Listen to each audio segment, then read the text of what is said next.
इस functional part में सबसे पहला सूत्र भागवत जी का, वो कई बार ये लिखते हैं अपने सूत्रों में कि खाना महत्व का नहीं है, खाने को पचाना महत्व का है।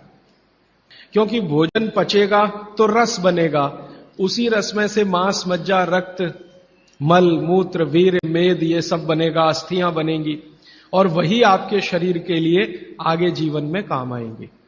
पहला सूत्र भोजनांते विषम वारी, इसका सीधा सा अर्थ है भोजन के अंत में पानी पीना विष पीने के बराबर है। सूत्र ये है, भोजन अंते माने भोजन के अंत में, भोजनांते विषम वारी, विष समझते हैं आप जहर, जहर जैसा क्या है? पानी। सूत्र उतना ही है, समझने के लिए मैं आपको बहुत उदाहरण दूंगा ताकि आप जल्दी पता कर पाएं। भागवत जी ने एक सूत्र में यह कहा है कि हमारा जो शरीर है इसका जो मुख्य स्थान पेट है, इसमें एक स्थान होता है पेट के अंदर नाभि, लेफ्ट साइड में नाभि से थोड़ा ऊपर जहां मेरा हाथ रखा हुआ है, इस स्थान को कहते हैं जठर। संस्कृत में कहते हैं जठर, हिंदी में कहते हैं आमाशय, अंग्रेजी में चाहे तो एपिगैस्ट्रिकम। भागवत जी कहते हैं कि इसमें अग्नि प्रदीप्त होती है, जठर अग्नि, जठराग्नि। और भोजन जो कुछ भी आप करते हैं वो पहले जठर में ही जाता है, यह है महत्व की बात। आपने रोटी का पहला टुकड़ा मुंह में डाला और जैसे ही टुकड़े को चबाना शुरू किया, लार बनना शुरू हुआ, तुरंत अग्नि प्रदीप्त हो जाती, पहले ही टुकड़े में। तो ये अग्नि प्रदीप्त हुई। अब आप जो भोजन कर रहे हैं ये इस अग्नि के प्रभाव में पचेगा। तो भोजन के पचने की क्रिया में पहले भोजन रस में बदलेगा, पहले पेस्ट बनेगा, जैसे टूथपेस्ट की कंडीशन होती है वैसा बनेगा, लुगदी जैसा, फिर उसमें से रस बनेगा, फिर रस में से सब कुछ बनेगा। अब ये अग्नि भोजन को पचा रही है और आपने भोजन पूरा करते ही पानी पी लिया, गट गट गट गट गट गट, तो क्या हुआ? अग्नि शांत हो जाएगी। अग्नि का पानी से मेल नहीं है, दुश्मनी है। तो आपके पेट में खाना खाते ही अग्नि जल रही है।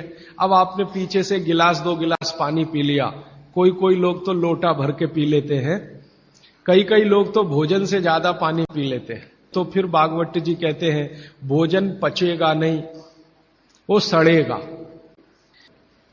वो कहते हैं कि भोजन अगर सड़ना शुरू हुआ तो सबसे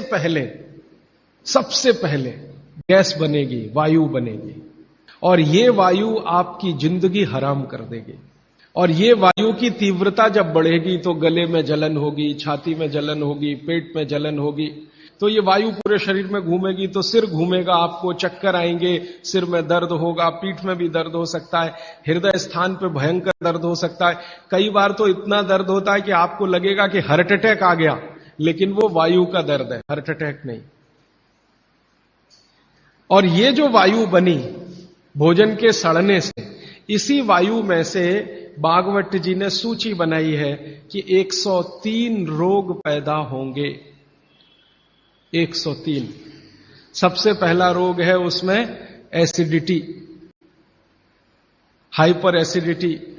ज्यादा दिन अगर आपने ये चक्कर चलाया पानी पीने का तो अल्सर, पेप्टिक अल्सर, बवासीर, मूढ़व्याध, भगंदर, और अंत का एक रोग है कैंसर, कर्क रोग। माने एसिडिटी से शुरू होकर आप कैंसर तक की यात्रा कर सकते हैं। और बाद में भागवत जी कहते हैं, वो भी बता देता हूं, वो दूर का सूत्र है लेकिन यहीं पे ले आता हूं उसको, कि आपका जो भोजन सड़ेगा तभी कोलेस्ट्रॉल बनेगा। अगर भोजन का पाचन हुआ तो कोलेस्ट्रॉल शून्य रहता है। आप जानते हैं शरीर में 2 तरह का कोलेस्ट्रॉल है, एक गुड और एक बैड। अच्छा कोलेस्ट्रॉल माने HDL, हाई डेंसिटी लिपोप्रोटीन। खराब कोलेस्ट्रॉल माने LDL और उसका छोटा भाई VLDL, very low density lipoprotein.